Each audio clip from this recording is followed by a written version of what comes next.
Hi friends, welcome to Ras Cooking Station. நம்ம சேனல்ல நம்ம இன்னைக்கு டீ கடையில கிடைக்கிற மாதிரி நல்ல மொறுமொறுன்னு சூப்பரான வெங்காய பக்கோடா வீட்லயே எப்படி ஈஸியான மெத்தட்ல செய்யறதுன்னு பார்க்கலாம்.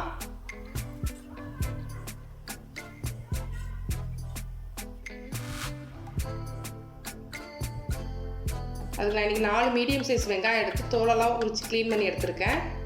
அது இந்த மாதிரி நீல வாக்கில் தின் ஸ்லைஸாக கட் பண்ணி எடுத்துக்கலாம். இப்போ கட் பண்ண வெங்காயத்தை ஒரு மிக்சிங் பவுலில் சேர்த்துக்கோங்க. இப்போ வெங்காயம்லாம் தனித்தனி லேயராக பிரிஞ்சு வர அளவுக்கு கையால் நல்லா மிக்ஸ் பண்ணி எடுத்துக்கலாம். இந்த மாதிரி நல்லா அழுத்தம் கொடுத்து பெசரி எடுத்துக்கோங்க.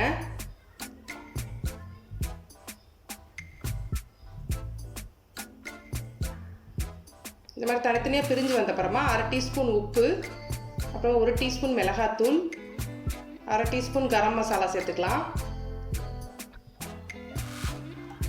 இப்போ மசாலாவும் வெங்காயமும் ஒன்றா கலந்து அதில் இருக்க தண்ணியெலாம் நல்லா பிரிஞ்சு வரும். வெங்காயத்தோட தண்ணி அந்த அளவுக்கு நல்லா மறுபடியும் பெசரி எடுத்துக்கோங்க.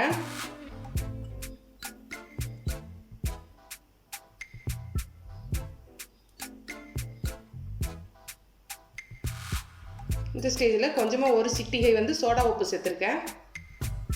அப்புறமா 2 டேபிள் ஸ்பூன் கடலை மாவு, 1 டேபிள் ஸ்பூன் அரிசி மாவு சேர்த்துக்கலாம். இப்போ தண்ணி எதுவும் சேர்க்காம மாவு வெங்காயமும் நல்லா கலந்து வர அளவுக்கு ஒன்றா மிக்ஸ் பண்ணி விடுங்க. இந்த ஸ்டேஜில் நான் பொரிக்கிறதுக்காக சூடு பண்ண எண்ணெயிலேருந்து ஒரு 2 டேபிள் ஸ்பூன் சூடான எண்ணெய் சேர்த்துருக்கேன். எண்ணெய் சூடாக இருக்கிறதுனால நம்ம முதல்ல கரண்டியில் கலந்து விட்டுக்கலாம்.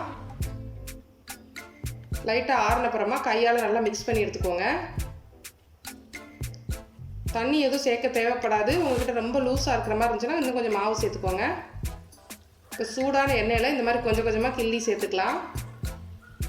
மொத்தமாக சேர்க்காதீங்க, கையால் இப்படி மிக்ஸ் பண்ணி கிள்ளி விட்டு கொஞ்சம் கொஞ்சமாக சேர்த்துக்கோங்க. அடுப்பு மீடியம் ஹீட்லேயே இருக்கட்டும். ஹை ஹீட்டில் பொரிச்சிங்கன்னா வெங்காயம் சீக்கிரம் கரிஞ்சு போயிடும். அப்புறம் மாவு உள்ளே இருக்கிற மாவு வேகாது. நம்ம கலர் மாறாமல் சூப்பராக பொரிக்கணும்னா மீடியம் ஹீட்லேயே பொரிச்சுக்கோங்க.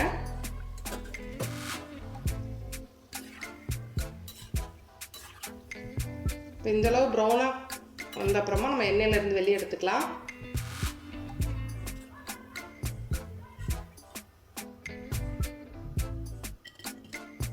அவ்வளோதான், சூப்பரான மொறுமொறுன்னு வெங்காய பக்கோடா ரெடி ஆயிடுச்சு.